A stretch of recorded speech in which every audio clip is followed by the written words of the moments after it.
Et welcome à tous, bienvenue à vous, amis témoins, bienvenue à vous, amis Aveyronnais. J'arrive pas à dormir, désolé, ma tête est fatiguée, mais c'était une semaine hors du temps. Je suis parti lundi après-midi, bus Rodez Toulouse, Toulouse de nuit jusqu'à arriver à Bercy.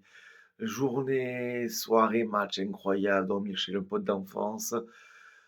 Rentrer le mercredi dans la nuit, train de nuit, arriver jeudi matin, faire chronique pour la radio. D'ailleurs, n'hésitez pas à aller voir, je l'ai mis sur YouTube ou sur TikTok, la version, ou également c'est sur Spotify, Deezer et SoundCloud. Bon, ça a été fait compliqué puisque le montage, etc., le faire dans un parc ou dans un petit bistrot vers Montmartre, enfin, bref, la qualité n'était pas exceptionnelle, mais en tout cas, voilà.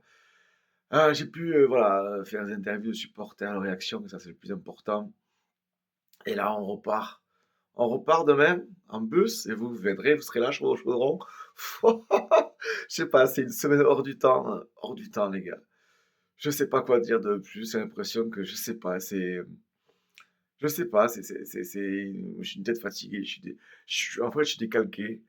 Bon, là, ça sera un peu moins de route, puis avec le bus, voilà, pour se reposer. Si vous êtes au parcage, n'hésitez pas à me faire un petit coucou. Donc, je vais refaire un reportage pour la radio, donc je précise. J'apprends le métier d'animateur radio. Je suis bénévole dans une radio qui s'appelle Radio Temps Rodez, une radio locale associative sur Rodez. N'hésitez pas à aller voir ça sur internet.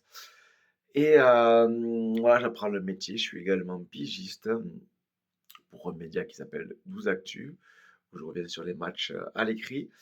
Voilà, tout ça pour la passion. Un jour peut-être que, oula, je n'arrive plus à parler. Un jour peut-être que j'en vivrai. Je sais qu'il y en a qui me critiquent, mais les gens savent vraiment qui je suis vraiment. Pas du tout dans la prétention, juste dans la passion. Vivre vos rêves intensément, comme le RAF le fait. On est tous en train de rêver en ce moment. Oui, ça reste que du football, mais pas que, parce qu'en fait, c'est tout un département, toute une ville, tout un territoire qui est devant, qui supporte le RAF. Je vois sur les réseaux sociaux que Rodez, eh ben voilà, on est en train d'être quand même assez, de plus en plus connu. La récupération, c'est le plus important. Que dire d'autre?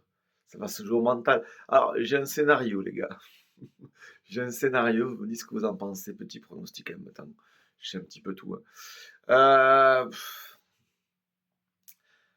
je sais, c'est pas bien pour le corps, pour le cœur, pour les émotions, mais pour la fête du football, c'est mieux. Je vois bien 1-1. On prend un but, on marque, en deuxième mi-temps comme souvent. Par Galvez, ça fait un moment que je lui envoie sur les réseaux: «Il faut que tu marques, il faut que tu marques». Il a failli marquer contre le Red Star, mais bon, allez, ça sera contre Saint-Étienne, hein. Pas le choix maintenant. Et du coup, c'est directement les pénaltys, il y a pas de prolongation. Et là, on a un Quentin Bras de folie qui nous fait des arrêts de dingue et on se qualifie pour le barrage pour la Ligue 1. Voilà. Et vous, qu'est-ce que vous en pensez? Après, si on gagne 3-0, je prends aussi. Je sais pas pourquoi cette semaine de dingue. En plus, enfin, voilà, c'est ça la passion, n'a pas de prix, n'a pas de. J'arriverai pas à dormir encore aujourd'hui, peut-être encore un petit peu. Et vous? Bon, on se retrouve, hein. Et puis, allez, Rodez, que vous soyez à Rodez, en Aveyron ou sur Paris ou ailleurs. On est partout ensemble, c'est tout. Ciao, abonne-toi, le grand foutoir. Ciao.